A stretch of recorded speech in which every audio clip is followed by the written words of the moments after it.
again, I suppose that there's different rumours going out there saying that I might be, thinking of joining other parties. But I suppose just to dispel any myths anyway, I certainly won't be joining anybody else, and I'll be continuing to go it alone.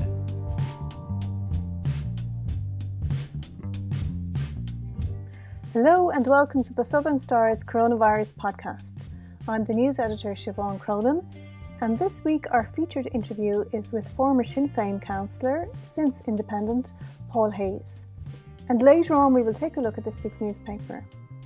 We will also have new music from local singer-songwriter Fintan McKahey, who has just released a gorgeous new single recorded right here in West Cork. And so to this week's interview. It's been quite the year for local councillor Paul Hayes. Not only did he leave Sinn Féin after being a member of the party for nearly 25 years, but like so many others, he lost his job in the pandemic. Volunteering at a funeral home at the height of the COVID crisis gave him a new perspective on life. He told Emma Connolly all about it and much more when she caught up with him this week. Independent Councillor Paul Hayes, thanks for joining us on this week's Southern Star podcast. It's always a pleasure to talk to you. I'm not even actually sure where we should start with our chat this week, Paul. It's been such an eventful year and a bit for you. I mean, even taking it from last May, so I guess you were successful in the local elections and keeping your Sinn Fein seat, not so successful in your general election bid then in February, or your bid to get a nomination for the Senate. Then of course the pandemic hit, you were temporarily laid off your job. Then came the shock announcement, you were leaving Sinn Féin after almost 25 years with the party to become an independent. And then somewhere along the way, for some reason you're going to tell us about now shortly, you decided to quit the booze. I mean, I think I'd be reaching for a glass of something fairly strong after all that. But I know you have told me before, Paul, that it's kind of been part of a bigger period of reflection for you. So maybe why don't we start by you telling us about your 1 year no beer experience. Although what I am going to say at the very outset is that it all did happen very accidentally and not for any problematic reasons. So tell us your story. Yeah, absolutely. Yeah, so it was a pretty hectic year and a bit, without a doubt. Heading into local elections in May last year. Again, I knew I was kind of up against it because of boundary changes. Yeah. Essentially, where I'm living here in Courtmacsherry was moved in with the Ballinkinsale area, so I literally couldn't even vote for myself. So I knew from the outset that I was going to be down so many votes. So yeah, it was a tough one, a tough campaign, but I got over the line and was elected and re-elected to Cork County Council, which I was absolutely delighted about last year. Mm-hmm. So yeah, we went off on a family holiday, and again there was a twinning trip to Waldeshof in Germany as well, late June and into early July last year. So again, had a few beers along the way and a few glasses of wine, and as you do at all these different events. And then my brother and I and a few friends, we headed up Clr. It was a fundraiser for a friend of mine in Clonakilty suffering with motor neuron disease. So again, we had a great day, a fantastic sunny day going up Clr, great crack. And yeah, we still managed to have some energy to celebrate exactly in Killarney that night. So a good night was had, as they say.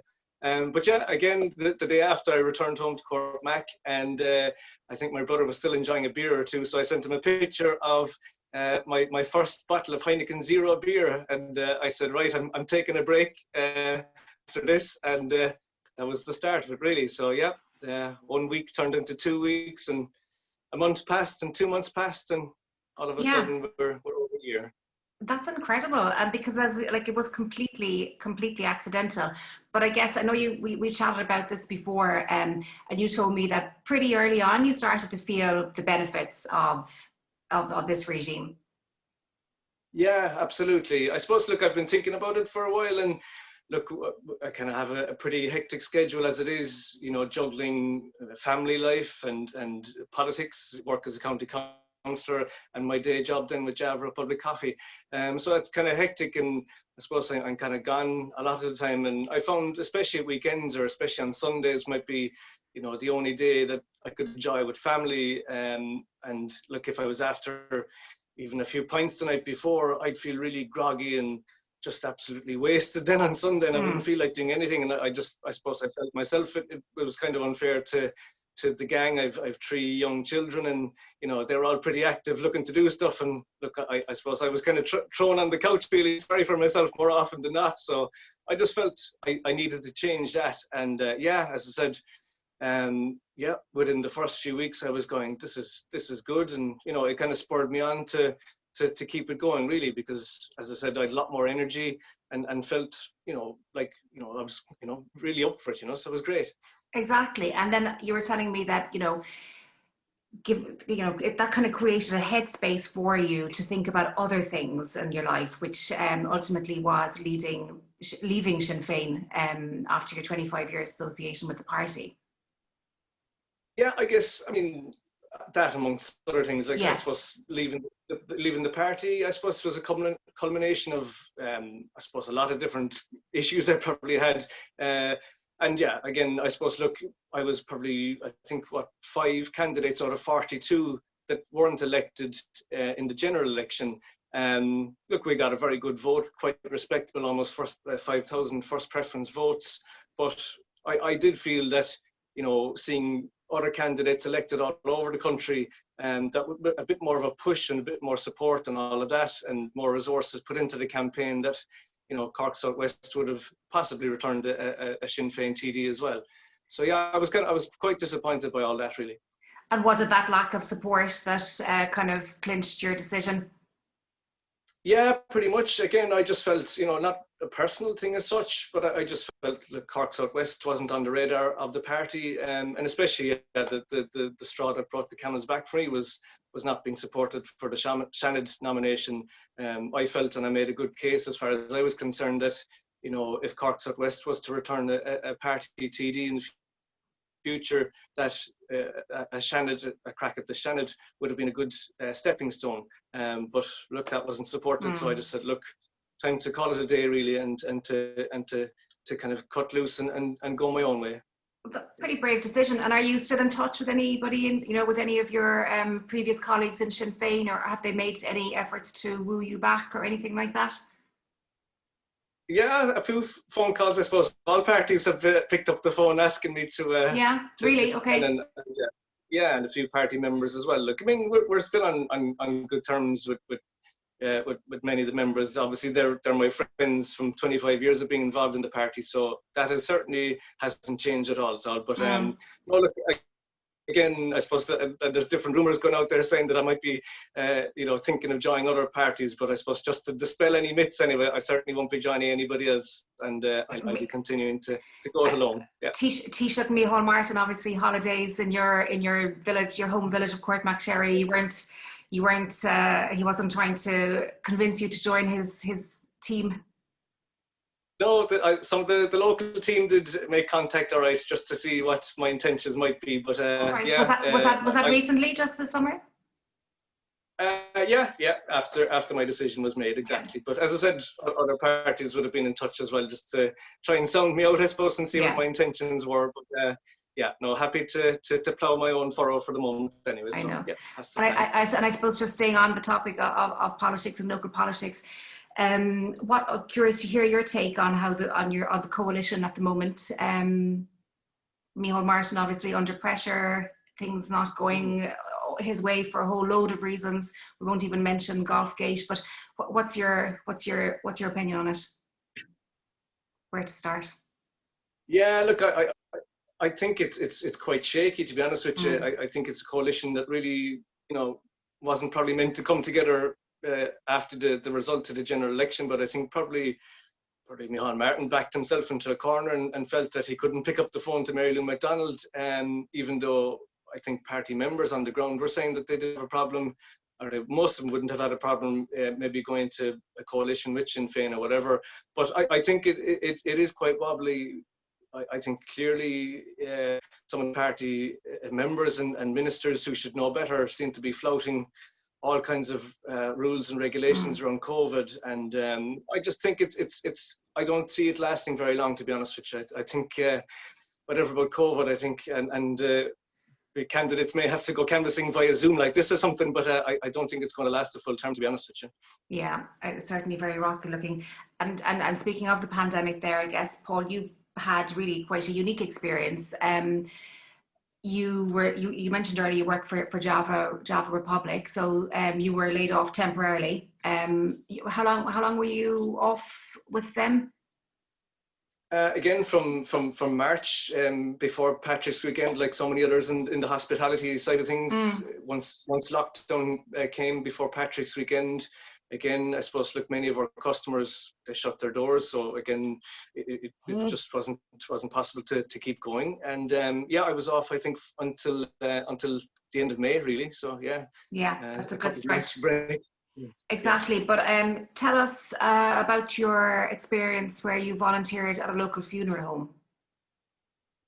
Yeah, so I suppose coming into the end of March, into the start of April, like everybody else at home, we were watching the news and looking at the dreadful scenes coming from across Europe and Italy in particular, and thousands of people dying. And I suppose my wife and I were looking at that, thinking, is Ireland only a few weeks away from all of this as well? So clearly, I'm not someone who can kind of sit down and stay quiet, even though I did literally stay quiet and not go outside my 2 kilometre zone. I'll hasten to add, unlike some EU commissioners. We won't go there. Not to worry. But again, we were having a chat at home on the couch, and she was saying, look, why not maybe contact the local funeral director or something, and see if you can lend a helping hand. She was, thinking that I might be suited or whatever. So yeah, I sent a message to John Michael Foley, based in Timoleague, and he was okay for the first number of weeks. But then it transpired that a number of the guys working for him had to cocoon themselves. So I was drafted in to help out, and yeah, I suppose I got an insight into what was going on behind the scenes with COVID, patients and all of that, and just the fantastic work that was going on in our local hospitals, and just the hardships for families, just, the whole tradition of funerals and meeting people and family and neighbours coming around, to rally around after a family bereavement. It was just turned on its head. It was so hard for people. So yeah, you must have seen really heartbreaking scenes that would have stayed with you. Did you? Yeah, absolutely. As I said, I mean, some of it was on RT, prime time programs afterwards. What was going on behind the scenes, when family members couldn't come in and say goodbye to loved ones. And I suppose I've met with family obviously over the last number of months, and they were saying, did my family member pass away alone, with strangers? And I've tried to probably reassure them and say, look, they were in the best of care.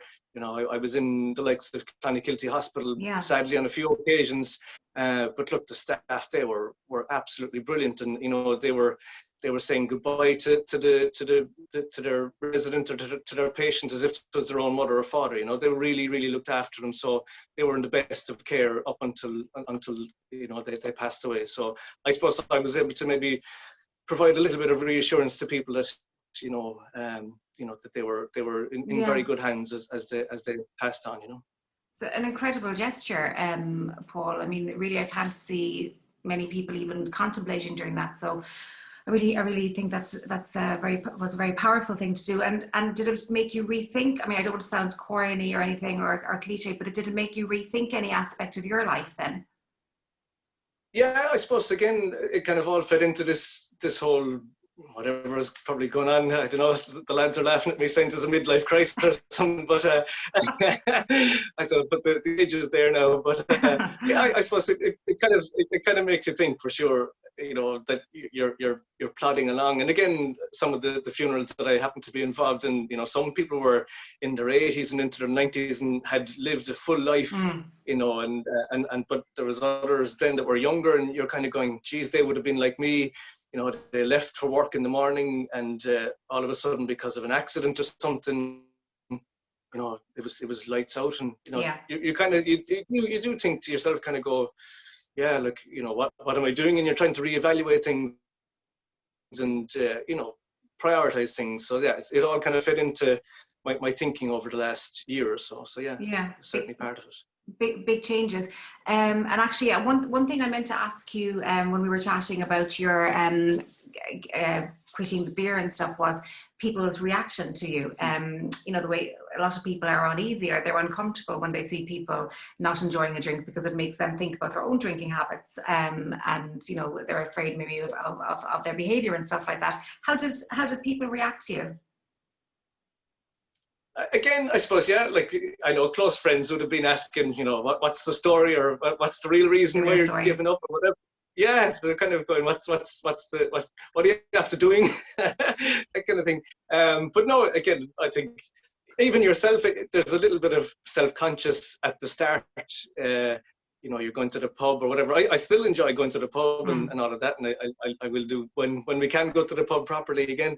But yeah, I think there is a little bit of an awkwardness, but I think, you know, the fact that there's so many no alcohol beers and, you know, options available at the minute, you can sit there with your, you know, bottle of Heineken Zero or Carlsberg or Bulmer Zero, whatever it is, like, and as I said, like, I think it's more to do with your own self. You're probably a bit more self-conscious at the start, wondering, are you going to fit in or going to enjoy yourself? But that actually will be gone after a few weeks, and you kind of you drift back in, because you are conversation and have the crack as normal. And be the designated driver, as you said. So I mean, and you are very, absolutely, yeah. You are very clear in saying that you're not anti-pub either. And I guess you living in rural West Cork, you can see how important the pub is to, you know, small rural communities in terms of people staying in touch, and not even just drinking. So, I mean, how do you feel about the restrictions at the moment, as essential as they are? They are impacting on some parts of rural West Cork, aren't they? Yeah, absolutely. Again, I think, look, I mean, you know, some bars have reopened and tried to do sort of a lunch offering or whatever, tried to work within the restrictions that are there. Look, everyone's completely aware of the whole, you know, the public effort to try and, you know, whatever kind of curb all of this. But I have huge sympathy, to be honest with you, with many of the rural pubs. I think the antics and things going on in Temple Bar has really come against, you know, pubs and genuine responsible pub owners in rural areas like West Cork. I think, you know, it's definitely doable. I have huge sympathy for, you know, the family-owned businesses that are closed 5 and 6 months later, you know, that they're looking at other areas and saying, look, we could certainly do this. And they've invested massively, putting in screens and, you know, rejigging their seating and table arrangements and using outdoor beer garden areas, you know, properly, you know, socially distancing people and their customers. And I do think that they would be responsible enough to operate and do a proper service. So I think it's long overdue that you know, I do think that they should be allowed, give a chance to them to open up and see if they can operate. Clearly, look, we're fighting this thing, and it's going to be with us for a long number of months yet, I think. But I do think that they're being singled out unfairly. Yeah, I think a lot of people would agree with you on that front. But you're just saying, obviously, the pandemic isn't going anywhere just yet. But I think you're hoping that it'll have gone somewhere in time for a big trip you're planning with your brother next year. I am, yeah. So again, all part of just, you know, being out and being active and all of that, kind of enjoying the hiking and enjoying the gorgeous scenery we have here around the Seven Heads Peninsula over lockdown. I suppose I've been very blessed to be stuck, if you want to say like that, where we have been for the last number of months. But yeah, we were, I suppose we're provisionally booked anyway to go to the Himalayas next April for a trek to Everest Base Camp. It's something my brother has been pestering me about for a number of years, and he's kind of won me over at this stage. And yeah, we'd really love the opportunity to spend whatever 3 or 4 weeks hiking in the Himalayas next April. But obviously, do you have it booked? Is it booked? Okay. yeah, absolutely. So fingers crossed. I think it might be a bit optimistic, but will you raise a glass if you get to the top? Well, you'd never know. I like in my head, as I said, I'm not kind of saying that no, nay, never. I'll never have a drink again, but maybe a celebratory one, something like that. If we get to one of the summits out there, we might have a little toast. And but it's I know myself that I have the willpower now, after spending over a year off the beer, that I can kind of, you know, turn off the tap, so to speak, again if I want to, and again kind of get back to where I am now at the moment. And I'm very, very happy with. And I'd certainly recommend it to other people if they're thinking about it or are unsure about it. Not looking at anybody in particular. You'd say give it a go. Nothing to lose. Yeah, absolutely. Yeah, each to their own. As I said, I'm not anti-pub, and I'm really looking forward to kind of getting back to the live music scene as well. I think that has been another kind of side of things that's really, you know, been affected terribly bad by the whole COVID thing. You know, our musicians and our artists. You know, and I do think that there needs to be better support and financial resources for the likes of our musicians, because they're an integral part of our culture and our you know, our heritage, and it's part of the whole tourism product that we're trying to sell to other places. And you know, like Irish pubs and all that are famous the world over for the crack and the Cllr. And I think they have been in some ways the kind of invisible victims.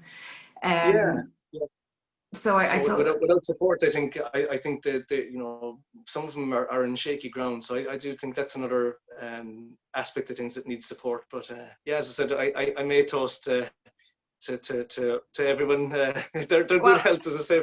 Well, I'll join you. Cheers to you, getting to. Until then, it's going to be tea. I'm not saying what's in this.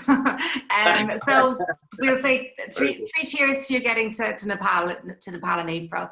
Super. Thanks, Paul. Lovely chatting as always to you this evening, and wishing you the best of luck in your climbing holiday. Thanks, Paul.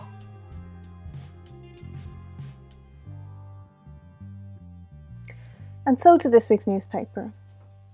On page 1 for the second year in a row, our front page is all about the floods in West Cork. We have reports from Bandon and Bantry, who were particularly badly hit this week, and also from last week's flooding in Skibbereen. We talked to some of the businesses involved, and also, of course, to the council, and we have tracked the visits of various ministers and even the Taoiseach to the area in the last few days. And also we have a story on page 1 about Béal Law being hijacked last weekend by two different groups, where there would normally have been the Michael Collins Committee commemoration annual event.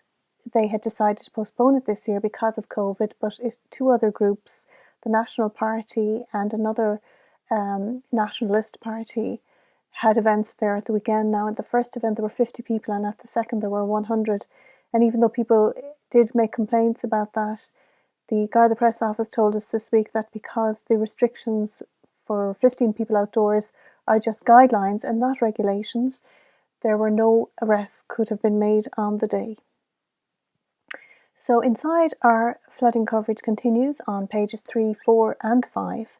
And on page 7 this week we have a little peek view inside the newly restored or renovated golf suites at the old Head of Kinsale golf course. Now, these are absolutely gorgeous, top quality accommodation suites for visitors to the golf course, and they have introduced some nice reduced rates this year because of the COVID pandemic and the lack of overseas visitors. So Emma Connolly got to spend a night in one of the suites there in the last week or two, and she tells us all about it and some of the wonderful work that has been done at the venue, which is, of course, just outside Kinsale and one of the most prestigious golf courses in Europe. On the property this week, we also have a lovely view inside a beautiful townhouse on Emmett Square in Clonakilty, which is for sale for $500,000.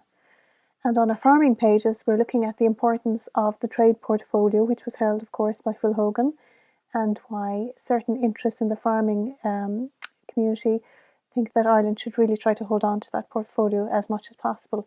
We also have some reports on farmers that were hit by flooding once again this week. On our back page of the news section this week, we have a report on the charging of 2 men in connection with the Timmy Harahan murder. Now, Timmy Harahan was a homeless man living in Cork City who was originally from Cllr on the Sheep's Head, and people may remember a very tragic story of his tent having been set alight at the Mardyke in Cork, and not long after he died. And so 2 men have been charged with that murder, and the full story is on page 18 this week.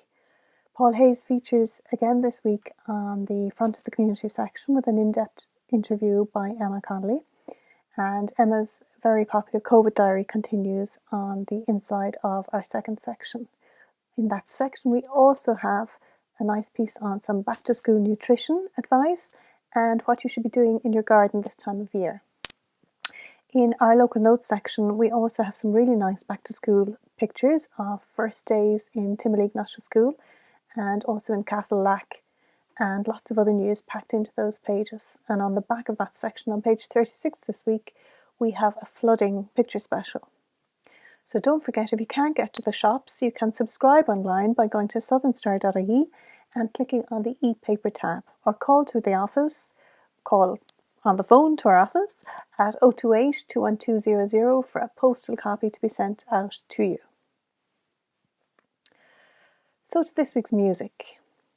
For a few weeks we have been looking back at our Southern Star sessions, but this week we want to take a break from that and have a listen to some new music, but still locally made.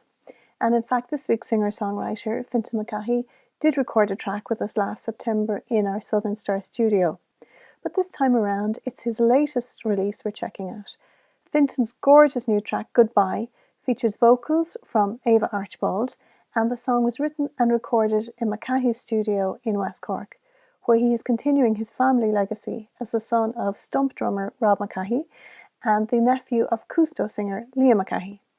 So here it is on audio and video, Goodbye. And for more, check out fintanmckahey.com. That's Kahey. Memorize, we talked 4,000 times as we walked more out the line. You said it's safe, right?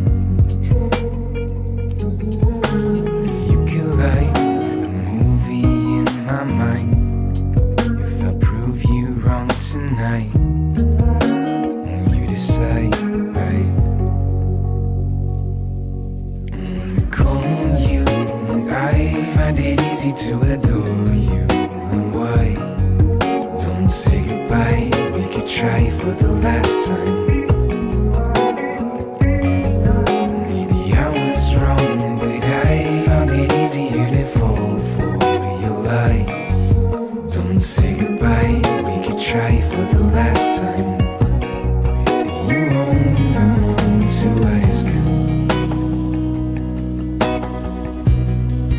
You've only known disaster.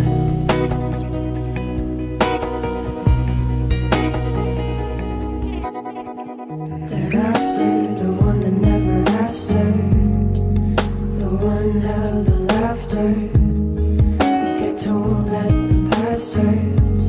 I've only half learned my last words. Only right to memorize this. Tell me why you set aside and you couldn't hide or say goodbye. And I think the worst things made me hurt where the hurt stings. Baby, I got time for this.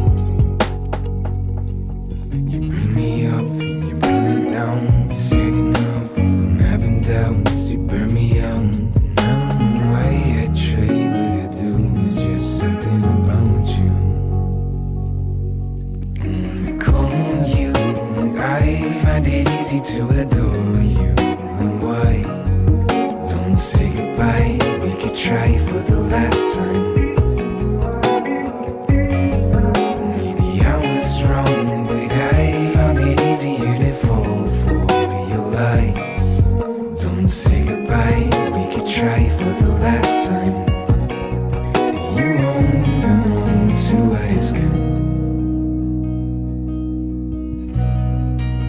fond d'un homme désastre. Thank you for listening to the Southern Star Coronavirus Podcast. And don't forget to like, share and subscribe to our podcast, which is available now on iTunes, Spotify, YouTube, Acast, Stitcher, or wherever you get your podcasts.